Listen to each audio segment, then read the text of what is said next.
Hi friends, இது சங்கி stories. நான் இன்றைக்கி ஒரு சூப்பரான ஸ்டோரியோடு வந்திருக்கேன். வாங்க நம்ம ஸ்டோரிக்குள்ளே போகலாம்.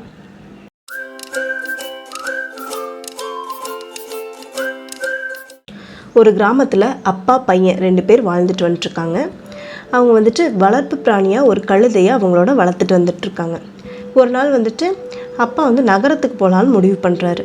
அவங்க நகரத்துக்கு போகலான்னு முடிவு பண்ணி அவங்களுக்கு தேவையான துணிகளையெல்லாம் எடுத்து ஒரு மூட்டையாட்ட கட்டி அதை கழுது மேலே ஏற்றி 3 பேரும் நடைப்பயணமாக நகரத்துக்கு போகலாம் அப்படின்னு சொல்லிட்டு முடிவு பண்ணி போகிறாங்க.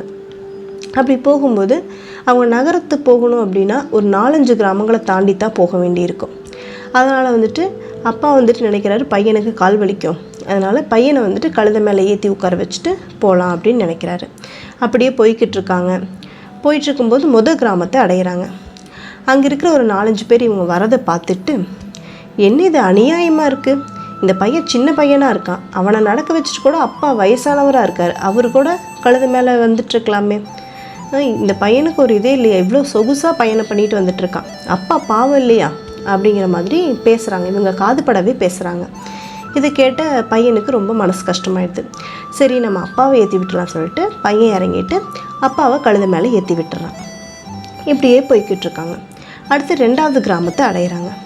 அங்கே போய் பார்த்துட்டு அங்கே ஒரு 4-5 பேர் இவங்க வரதை பார்த்துட்டு, இது என்ன ரொம்ப அநியாயமாக இருக்குது, ஒரு அப்பான்றவர் தான் மகனுக்கு தேவையான எல்லா வேலைகளும் செஞ்சு அவனை சொகுசாக வச்சுக்கணும் அப்படி தான் நினைப்பாங்க. ஆனால் இந்த அப்பா ரொம்ப சுயநலவாதியால் இருக்கார், தன் பையனை நடக்க வச்சுட்டு தான் சொகுசாக கழுதை மேலே போய்கிட்டு இருக்காரே அப்படின்ற மாதிரி சொல்கிறாங்க. இதை கேட்ட அப்பாவுக்கும் மனசு ரொம்ப கஷ்டமாயிடுது. சரி, என்ன பண்ணாலும் யோசிச்சு 2 பேருமே கழுதை மேலே ஏறிக்கிறாங்க. 2 பேருமே ஏறிட்டு சரின்ட்டு மறுபடியும் அப்படியே பயணத்தை தொடர்றாங்க. அடுத்தது 3வது கிராமத்தை அடையிறாங்க.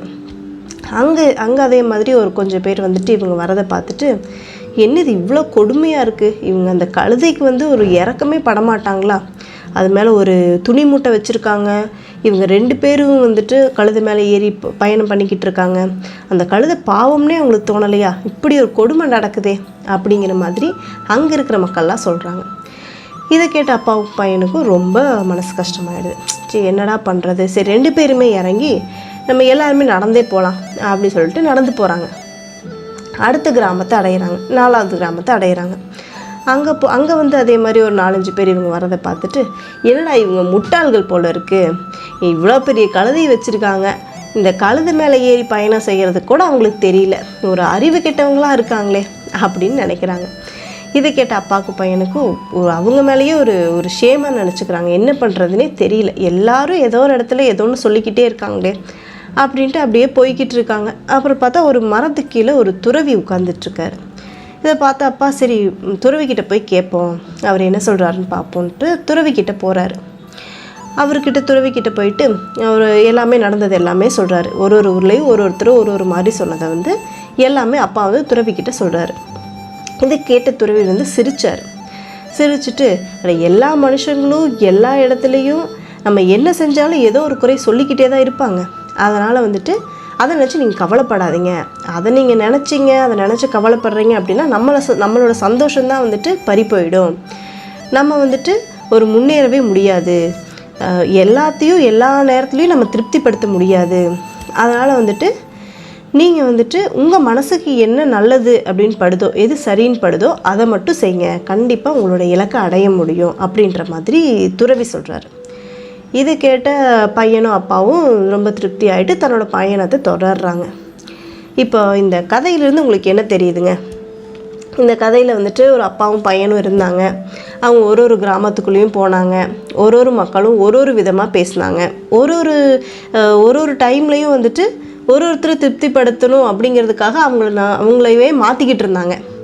ஆனால் என்னாச்சு, எல்லாத்தையும் திருப்திப்படுத்த முடியல. கடைசி வரைக்கும் அவங்கள மாற்றிக்கிட்டே இருந்தாங்களே தவிர அவங்களால திருப்தி அடைய முடியல. மனிதர்கள் எல்லாத்தையும் திருப்திப்படுத்த முடியல. இதே மாதிரி தான் நம்மளோட லைஃப்பில் நம்மளை குற்றம் குறை சொல்கிறவங்க எல்லா இடத்துலையும் இருப்பாங்க. அதை நம்ம பொருட்படுத்தாமல், அதாவது அவங்க குற்றம் குறை சொல்கிறது நம்ம காதில் வாங்காமல் நமக்குன்னு ஒரு இலக்கை உருவாக்கிக்கிட்டு, நமக்குன்னு ஒரு வழியை உருவாக்கிக்கிட்டு அந்த வழியில் பயணம் பண்ணோம் அப்படின்னா நமக்கு கண்டிப்பாக வெற்றி கிடைக்கும். அதை யாராலும் தடுக்க முடியாது. குறை சொல்கிறவங்க கடைசி வரைக்கும் குறை சொல்லிக்கிட்டே தான் இருப்பாங்க. அதை நம்ம காதில் வாங்கவே கூடாது.